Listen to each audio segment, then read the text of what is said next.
Tai vat, Mauserį, pasitvirtino senovės graikų liaudės išmintis, kuri byloja, cituoju, kas ant kitą saka, ant savęs pasisaka. Taip. Kas čia pasisako? Gražulis čia ne tik, kad pasisakė, bet dar ir pasidarė, ėmė ir pabučiavo kitą vyrą. Tai ėmė ar pabučiavo? Po kol kas tik tais pabučiavo. Pradžiai vyrą persirengusi moterim. Tai apsigavo Petras, gal jam pakišo gražuolį Raulį, čia kaip man vieną kartą šryte taip nubundu šitasgi. Ir? Tiek to. Ne, čia apie Petrą kalbam.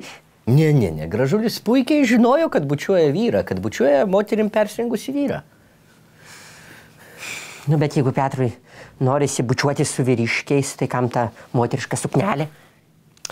Nu, jis dar tik tais pradeda vyriškų bučiunių kelią, kaip sakant. Pradžioje bučiuoja vyrą, kuris yra su suknelė ir peruku, po to bučiuos vyrą, kuris yra jau be suknelės, ir po to jau bučiuos visai vyrą, kuris yra plaukuotas, barzdotas, susuotas, prasmirdęs prakaitų. Tikrą mužiką, įsisiurbsi lūpas zasosą, tokį, tik pasilaižys. Čia tik tais pradžia, mes prie viso to dar priauksim, palaukim. Jo, kažkaip tais galai nesueina.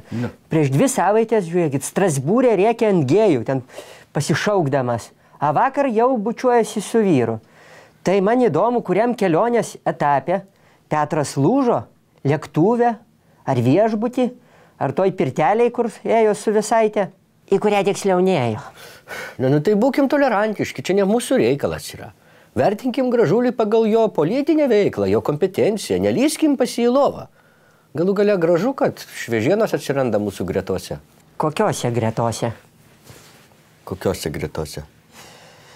Jūs ką tik tai sakėte jūsų gretose. Aš nieko tokio nesakiau. Aš taip nesakiau niekada gyvenime. Ko jūs lendat man į lovą dabar čia? Žinot, aš klausau jūsų žodžių ir žiūrau į jūsų burną.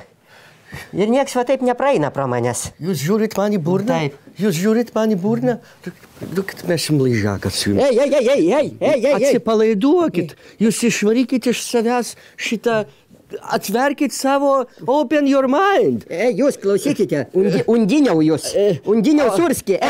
Duokit bučkį. Eikit kamautyti. Geriau kamautą padarykite. Palaukite, jūs įsikalbėjot. Ateikite čia.